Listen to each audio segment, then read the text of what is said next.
There are many mental and physical benefits to being outdoors, especially on a nice sunny day, but we do need to be mindful of the damaging effects that UV rays can have on our skin, especially when it comes to melanomas and skin cancer. And joining me today to discuss skin cancer, including treatment options and how we can protect ourselves, is Dr. Amy Peck. She's a dermatologist who practices at the SVMH Specialty Clinic in Salinas.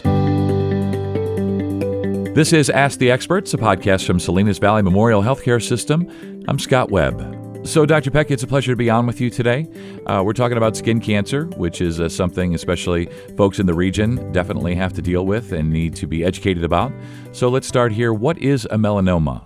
So melanoma is a type of skin cancer that is derived from melanocytes, which are the cells that make moles. Yeah, so I've heard that melanoma is an aggressive type of cancer. So why is that, and why is it so dangerous? So melanoma can be very aggressive because it easily metastasizes, meaning that some cells can break off and spread to lymph nodes or organs.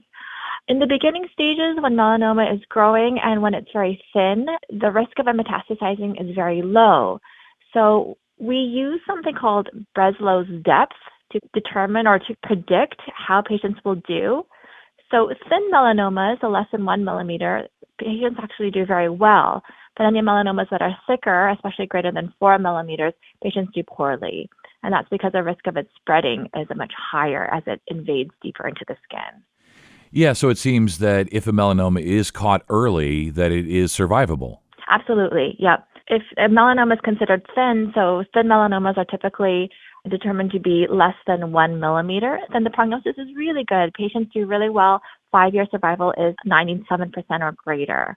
But the danger is when they're caught late, and then the prognosis can be really poor, meaning that patients tend to not do well if it's caught late and if it's spread to lymph nodes or organs. Definitely, and we'll talk about the spread coming up here in a bit. But if a patient has a son or an aunt or any family member with a melanoma, are they at increased risk? Yeah, so this is a question I commonly get. So family history is important for melanoma. So if you have a family history of melanoma, your risk is increased a bit, but that's only for first-degree relatives, meaning if you have a sibling, a full sibling, or a parent who's had melanoma, then your risk is also higher. But that being said, the risk of melanoma is very low. So this takes a low risk and makes it a little bit bigger, but it's still generally a low risk. And I know there are stages, right? So let's go through the stages of melanomas, 0 to 4, et cetera. Can you take us through those stages? So stage 0 is a melanoma that has not invaded into the skin at all. So this would be something like a melanoma in situ. And in situ means in its place, meaning it has not invaded below the level of the epidermis. It's still confined within that level. So any melanoma in situ are considered a stage 0 melanoma, meaning there's really no risk to your life at that point. Stage 1 is for thin melanomas. Stage 2 melanomas are where the tumor has gotten a little bit thicker, greater than 2 millimeters in thickness, or if there is any ulceration. An ulcerated melanoma means that it is more aggressive. So if there's any ulceration, that kind of bumps you up to the stage 2 category for melanoma if it's over 1 millimeter. So it's kind of a very technical determination of stages. Stage 3 is when the cancer has spread to lymph nodes. And then stage 4, if it has spread to other sites of the skin or if it has spread to different organs, such as the brain or the lung. Yeah, so let's talk about the spread. You mentioned that earlier as well. How does skin cancer metastasize? How does it spread to organs? How does that happen from a spot on your hand or somewhere on your body? How does it spread from there to your organs? As a tumor gets bigger, certain cells can break off and go free. And so cancer is defined as uncontrolled growth of cells. So cancers just grow and grow, or tumors just grow and grow and grow, and then they have the ability to break off and live at other sites, then that is what makes it a malignant tumor. The cells can get picked up by the lymphatic system, so they can go and travel to lymph nodes, or they can travel via the bloodstream, and they can travel to various organs, including liver, sometimes the kidney, sometimes the brain. So they just get picked up by the bloodstream, and then they kind of enter at different sites, and then they start growing at this new location. Always wondered, how that happens exactly. How does it go from here to there, and how does it spread? And are there people with certain skin types that are more prone to developing melanomas? And if so, who and what are the risk factors? Caucasians are definitely at higher risk for melanoma. People who have fair skin that easily burns are at higher risk for melanoma. But that being said, all skin types can develop melanoma. It's not always related to sun exposure. Individuals with darker skin, such as blacks or Hispanics, darker skin Hispanics or Asians, can develop melanoma on the palms and soles at equal rates to whites. Or if you've had a lot of sun exposure, you can also develop melanoma as well. But the lighter skin types that easily burn are at higher risk in general for melanoma. Yeah, and you mentioned sun, so let's talk about that. You can't get away from the sun, right, in Salinas and Monterey County. Yeah. So the sun's pretty prevalent, right? And that's really one of the reasons to live there because it's so sunny and beautiful. Mm-hmm. But the sun can be bad, as can tanning beds. So let's talk specifically about those beds because I remember doing that a lot when I was in college. Seemed so important to me to be tan when I was, in my 20s. Why are tanning beds so damaging to the skin? Tanning beds use UVA rays. So there's two types of UV rays that reach the earth. UVB rays, which are higher energy. These penetrate more superficially into the skin. And UVA rays penetrate deeper into the skin where kind of the melanocytes lie. So that's one reason why tanning beds are specifically linked to an increased risk of melanoma is because of the UVA rays that they use. These UVA rays also really contribute to skin aging, so responsible for a lot of wrinkling of the skin, discoloration, spots. So lots of good reasons not to use tanning beds. An increased risk of melanoma is definitely one of them. Definitely, and in California, minors need parental permission, right? Mm-hmm, yeah, it has the same protection for minors as cigarette smoking, so it's considered in the same class in terms of the protection that we place for our youth because of its carcinogenic potential. Yeah, that's good to know and good for parents to know. And is it possible for us to tell the difference between a normal mole or freckle and skin cancer? Can we just look at our skin and say, oh, yeah, that doesn't look right?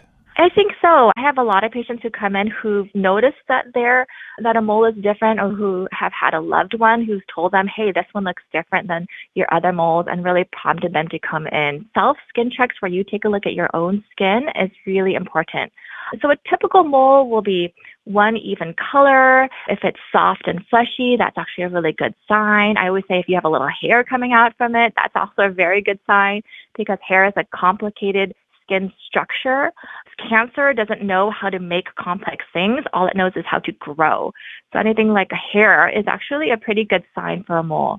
And a melanoma would look different. A melanoma would be multiple colors, an unusual shape, rapidly growing.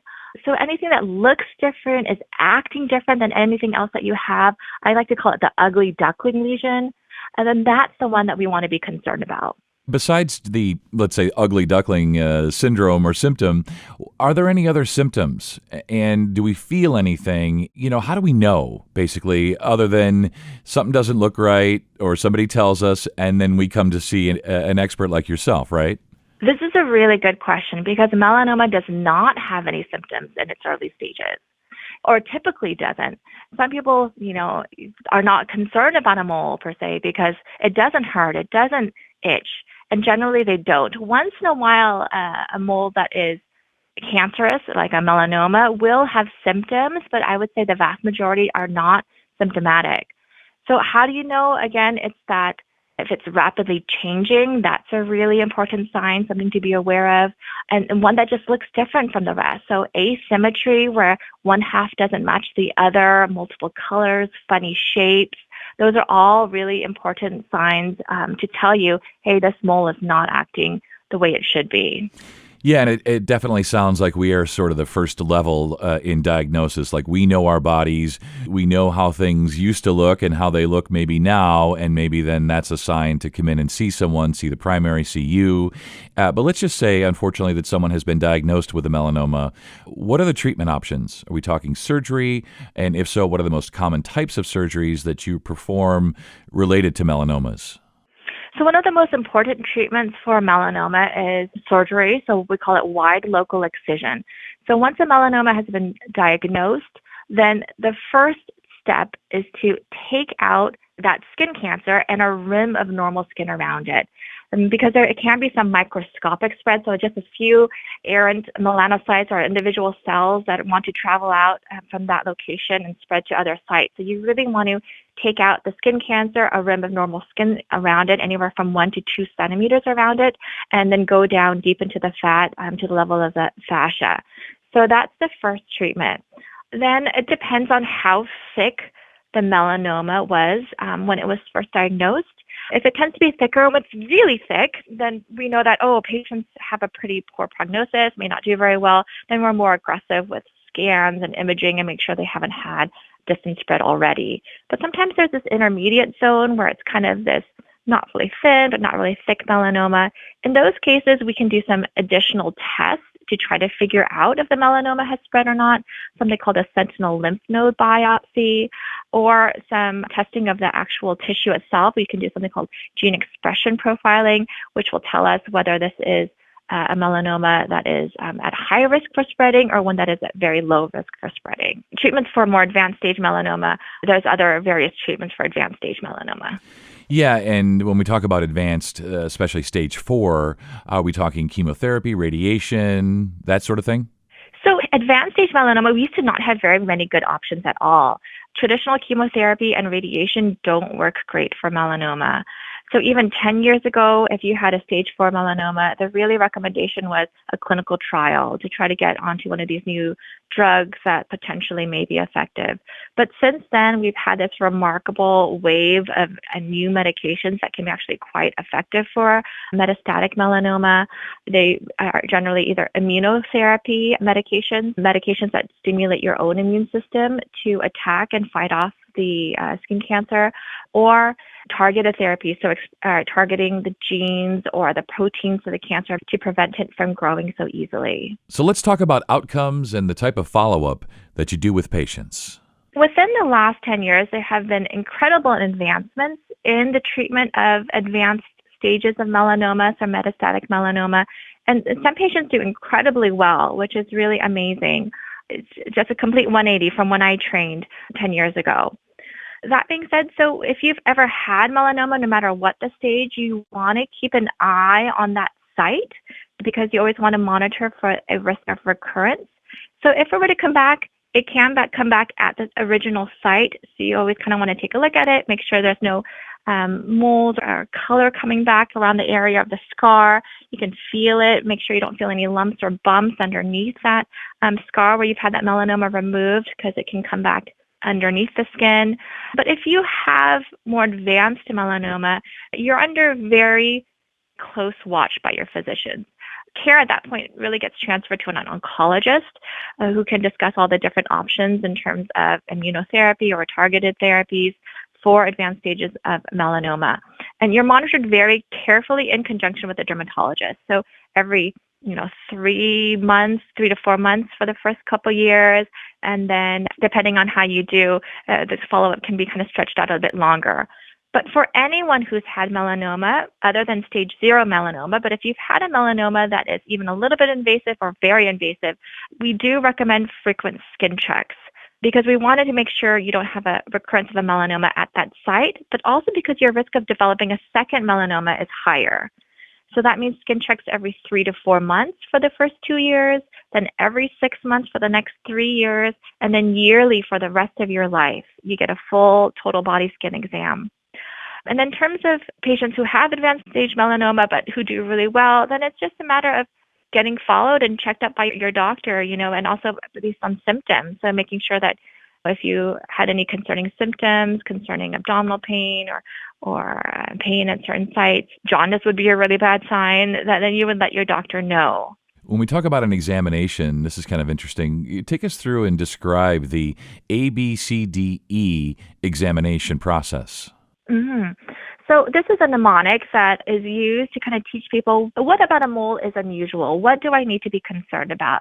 So A stands for asymmetry. If you cut a mole down the middle, you want the two halves to generally match up to basically, look the same as one another. B is border. We want a nice smooth border. If it's rough or jagged or scalloped, then that's more concerning. No mole is going to be perfectly round or perfectly oval, but we want it to be generally a nice, smooth shape. And again, it's kind of scalloped borders that would be more concerning. C is for color, and that's a really important one. If there's multiple colors within a mole, that is very concerning. So if it's not just brown and dark brown, but if it's black, if there's a little bit of white area, if it's reddish, anything that has a kind of a slight pinky tone to it means that there's some inflammation going on, is very concerning. So we say 3 or more colors within one mole. Now, that's not true for all melanomas. Sometimes melanomas are just one color. It can be black. Sometimes it can even be pink. So that doesn't catch all melanomas, but it does catch a lot of them. D is diameter. If it's bigger, we tend to worry about it more. So that's bigger than 6 millimeters, which is the size of an eraser on your pencil. Now, this does not apply to congenital moles, meaning moles that you're born with can be big and they can be okay. But if it's kind of a newer mole and it's big, then that would be concerning. And E, which is the most important, is evolution or change. So if a mole is rapidly growing, one side is growing and not the other, one side is changing color, then that would be very concerning. That would be a good reason to come on in right away. Yeah, and it sounds like that's why it's particularly important that we do self-checkups, that we look ourselves over, even if you have to sort of look backwards in the mirror and look at our backs, or have a family member or a friend take a look, say, hey, what's going on over here, right? So really looking out for those things that are evolving. Yeah, absolutely. I mean, not everyone needs a skin check every year. There are some people who do benefit from regular skin checks. Other risk factors that we didn't talk about for melanoma include, like, if you've ever had melanoma before, so a personal history of melanoma, then you are someone who is at greater risk for a second melanoma. Anyone who is immunosuppressed or on certain medications that increase your risk for melanoma, those are some individuals who may benefit from more frequent skin checks. A history of frequent sunburns. So having a history of blistering sunburns or more than 5 sunburns in your life, that increases your risk of melanoma. It doesn't mean that you absolutely need skin checks every year, but you're someone who needs to be at heightened awareness to kind of keep an eye on your skin more closely. Yeah, that's a good way to put it, just that heightened awareness of your risk factors. How best can we protect ourselves against skin cancer? Is it just bathing in sunscreen, or is there more that we can do? There's nothing that dermatologists are more passionate about than sunscreen. We love sunscreen because it absolutely has been shown to prevent skin cancers, not just melanoma, but other non-melanoma types of skin cancers, including basal cell cancers and squamous cell cancers. So one of the big things, again, is to avoid sunburns. And a statistic I've heard is for every 5 sunburns, your risk of melanoma doubles. Yeah. Which can sound like a very alarming number. Again, the risk is overall very low, but it just serves to show you how much sunburns really affect the melanocytes. And one of the big reasons why is because melanocytes don't easily die. They don't easily undergo something called apoptosis or programmed cell death, where if they accumulate enough damages to their DNA, they'll go ahead and just kind of self-destruct. Melanocytes don't really do that. So they accumulate all that damage over your years from childhood all the way on. So every sunburn that you get will increase your risk of melanoma just by a little. You really want to be mindful of really protecting your skin. Sunscreen is a great option, a great tool to use to protect your skin from sunburns. Other important things are to try to avoid the midday sun when the UV rays are the strongest. One of my favorite features of my Apple Watch is that there's a setting on the weather portion of it where you can go down, you can scroll down, and it tells you the UV index for that particular time, and that I find is a really helpful tool. There's also various apps that you can download. There's one by the EPA, which is free, that shows you for every location in the United States what that specific UV index is at that particular time of the day. So that's also a very useful tool. But generally, UV rays are strongest between the hours of, say, 10 to 11 or 3. So try to avoid that midday sun. The UV index is actually not much related to temperature. It can be hot at 5 or 6 p.m. and sunny, and the UV rays can be pretty low, or it can be cool and cloudy and foggy but in the middle of the day, but the UV index can be quite high. So I think there's this false sense of security when it's sometimes on the peninsula, we have kind of these cold days in the middle of the summer where we think we don't need to wear sunscreen, but that's actually a time where people can get sunburned very easily. Hats are really important, wide-brimmed hats. I'm never outside without a wide-brimmed hat. And then protective clothing, try to cover up when you can. So I have my kids wear rash guards. I wear rash guards at the pool just to kind of protect our skin from the sun, from the damaging rays of the sun. Yeah, and a lot of clothing now actually has UV protection built in, right? Yeah. So there's some clothes that are marketed for UV protection, but really all clothes will provide some sort of UV protection. The tighter the weave, the more that the light will be stopped by the clothing. Kind of a good rule of thumb is if you pick up your shirt or you pick up your hat and you put it underneath the light, if you can see bits of the sun or the light poking through, if you see little holes, little dots of, the sun on your skin, then that hat or that clothing is not doing a good job of protecting your skin. So you kind of want a tighter weave where you're really able to block the sun's rays. Yeah, and you're so right about the UV. I think we all sort of associate temperature, right? So if it's hot out, then we're like, oh, well, we better use sunscreen today. But it's kind of cool today. But even in my family, my wife and my son can burn on an overcast day. Mm-hmm. And my daughter and I, we just immediately tan. It's so interesting that you mentioned that the temperature really shouldn't be the deciding point or the marker for whether or not to use sunscreen. Basically, if we're outside, we should probably always use it, right? I think so. I mean, if you really go into it, the UV rays are going to be stronger during the summer and the winter. It's really hard to burn in certain locations, at certain latitudes. It kind of depends on where you're sitting geographically. But in general, especially during the summer, even if it's a cool day or in the springtime too, I would definitely put on sunscreen. So it's kind of the classic time. It's like a cool, cloudy day at the ballpark and you're out there all day and you're not wearing sunscreen. That's kind of the classic story when people come in with a really bad sunburn. Because, again, they do associate how strong the UV rays are with temperature. But kind of to your other point about you and your daughter can tan without burning versus your wife and your son, right? Yeah. That really boils down to skin type.